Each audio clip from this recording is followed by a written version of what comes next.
प्यारे बच्चों नमस्कार, मैं देवेश कुमार। आज हम बात करने वाले हैं प्रतिरोधों के समांतर क्रम में संयोजन और प्रतिरोधों के श्रेणी क्रम के संयोजन में।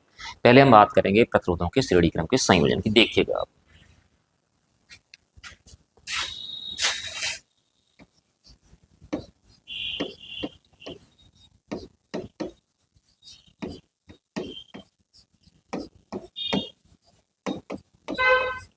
प्रतिरोधों का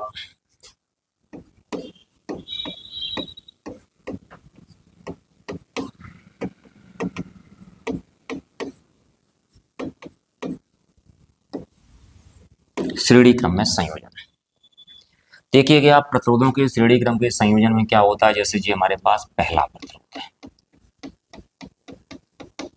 ठीक, ये हमारे पास दूसरा प्रतिरोध है और ये हमारे पास तीसरा प्रतिरोध है।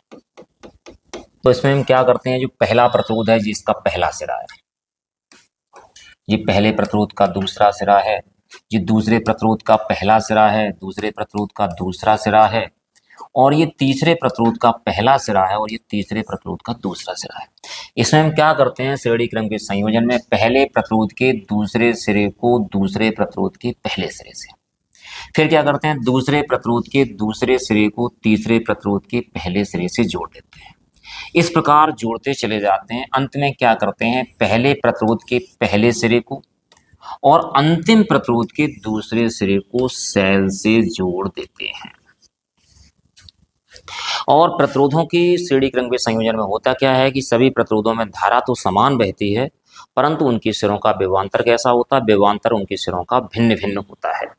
देखो, माना तीन प्रतिरोध हमारे पास R1, R2, R3 श्रेणी क्रम में जुड़े हुए हैं, तो हम यहाँ लिखेंगे माना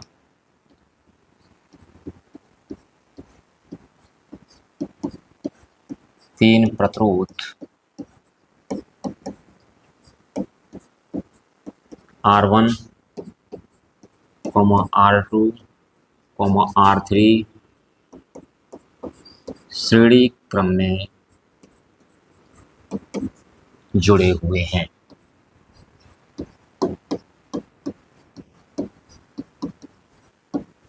अब इनकी सिरों पर विभवांतर क्रम से, इसके सिरों पर विभवांतर हमारे पास V1, इसके सिरों पर विभवांतर कितना V2 और इसके सिरों पर विभवांतर कितना हमारे पास V3 है। तो इनके सिरों पर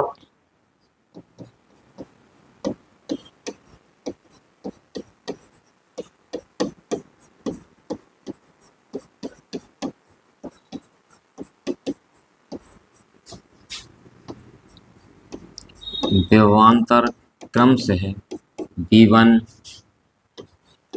V2, V3 है, तथा इसमें बहने वाली धारा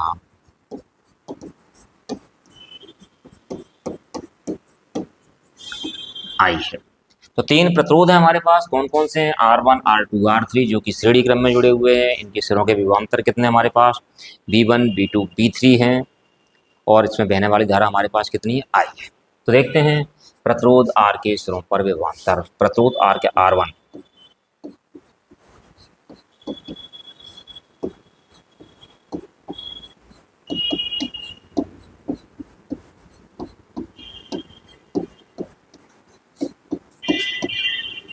तो प्रतिरोध R1 के सिरों पर विभवांतर V1 बराबर हमारे पास हो जाएगा I R1 equation number first, क्योंकि धारा सब में कैसी है, समान है।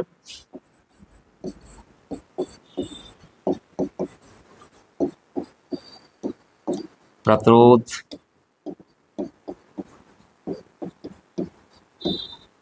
टू के सिरों पर विभवांतर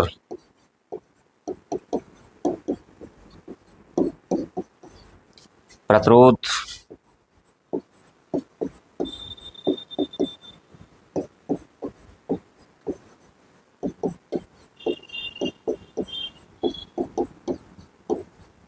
R3 के सिरों पर विभवांतर V3 इज इक्वल टू कितना हो जाएगा, V3 इज इक्वल टू हमारे पास हो जाएगा I R3 equation number third. यदि तुल्य प्रतिरोध R है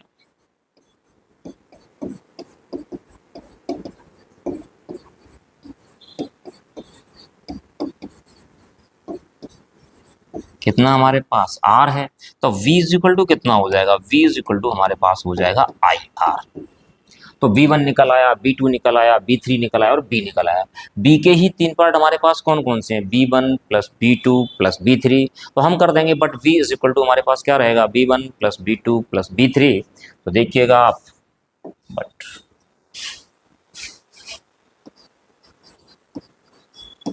V इज इक्वल टू हमारे पास क्या रहेगा, B1 plus B2 plus B3। तो V1 तो B की वैल्यू हमारे पास कितनी है, V की वैल्यू हमारे पास IR है, इसकी वैल्यू कितनी है, IR1 है, इसकी वैल्यू कितनी है, IR2 है, प्लस इसकी वैल्यू कितनी है, IR3 है, I क्या बचेगा हमारे पास, R1 plus R2 plus R3, I से I चला गया, तो R इज इक्वल टू हमारे पास R1 plus R2 plus R3। तो इस प्रकार हमारे पास प्रतिरोधों का श्रेणी क्रम में संयोजन का व्यंजक प्राप्त हो जाता है। R is equal to R1 plus R2 plus R3, अगर आगे भी होते हैं तो R4 R5 R6 dot dot dot चलते रहते हैं। चलो अब देखते हैं प्रतिरोधों का समांतर क्रम में संयोजन। देखिएगा प्रतिरोधों का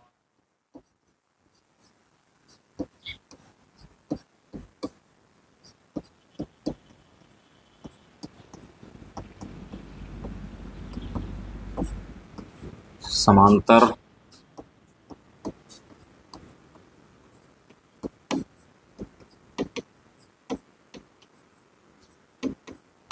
क्रम में संयोजन।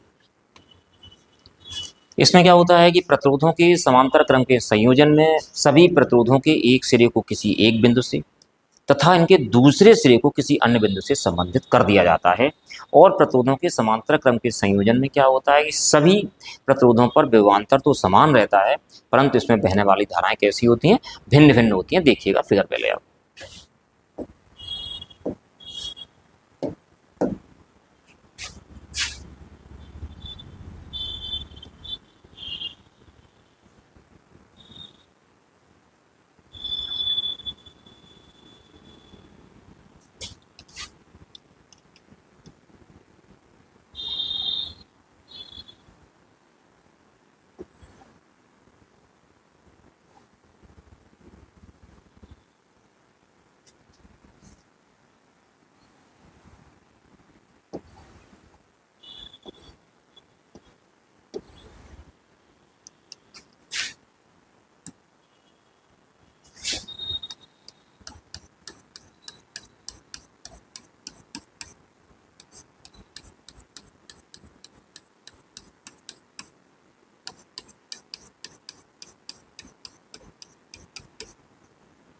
जैसे हमारे पास ये प्रतिरोध हमारे पास कितना R1, ये कितना R2, ये कितना R3, विभवांतर हमारे पास कितना है B है, तो इसमें धारा यहाँ कितनी जाएगी, I जाएगी।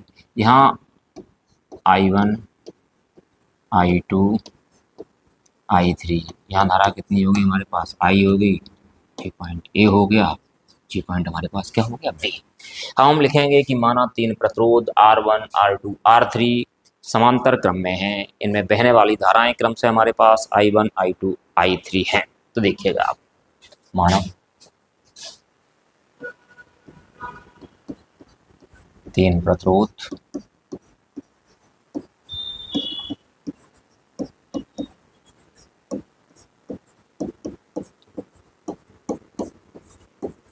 R1, R2, R3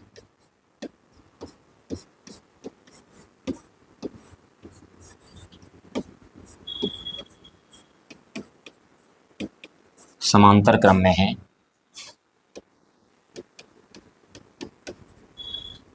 और इनमें बहने वाली धाराएं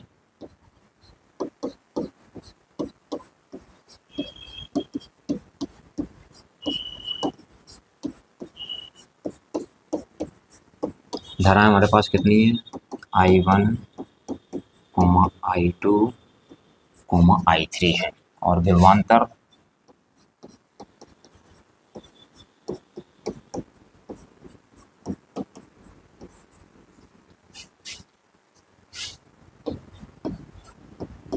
विभवांतर कितना है, V है। तो इसमें क्या करेंगे, सबसे पहले हम प्रतिरोध R1 में बहने वाली धारा निकालेंगे, फिर हम क्या करेंगे, प्रतिरोध R2 में बहने वाली धारा निकालेंगे, फिर हम क्या करेंगे, प्रतिरोध R3 में बहने वाली धारा निकालेंगे, फिर हम कंप्लीट धारा निकाल लेंगे। अब जो I1, I2, I3 जो पार्ट किसके हैं, I के ही तो हैं, तो हम बाद में कर देंगे। I इज इक्वल टू हमारे पास क्या हो जाएगा, I1 plus I2 plus I3। देखिएगा आप,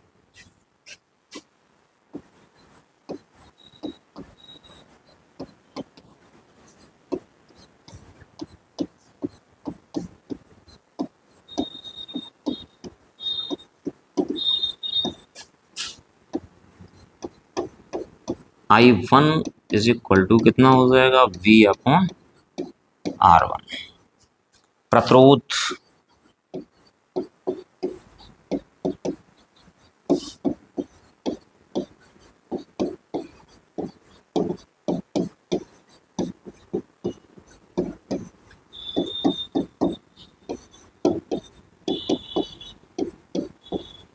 I2 इज इक्वल टू कितना हो जाएगा, V अपॉन R2। और प्रतिरोध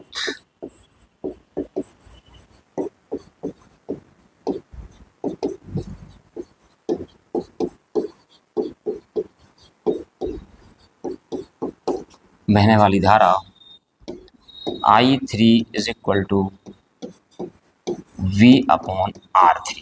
यदि हम तुल्य धारा देखें या कंप्लीट धारा देखें, बट I बराबर हमारे पास कितना है, यदि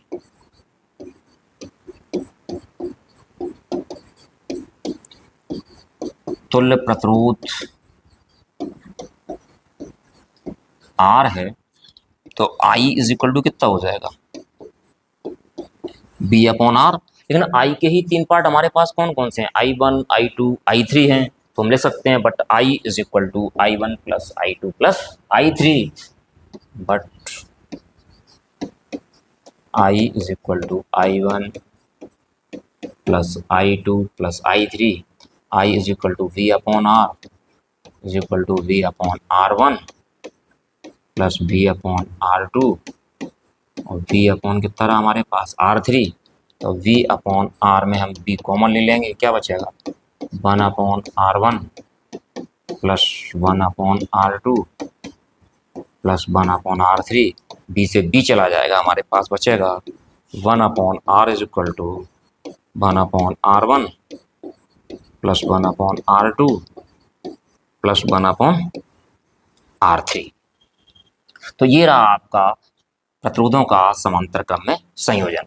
उम्मीद है कि आप लोगों को ये टॉपिक समझ में आ गए होंगे। यदि टॉपिक आपकी समझ में आ गए हों तो आप चैनल को सब्सक्राइब कर दें, वीडियो को लाइक कर दें और साथियों के साथ शेयर कर दें।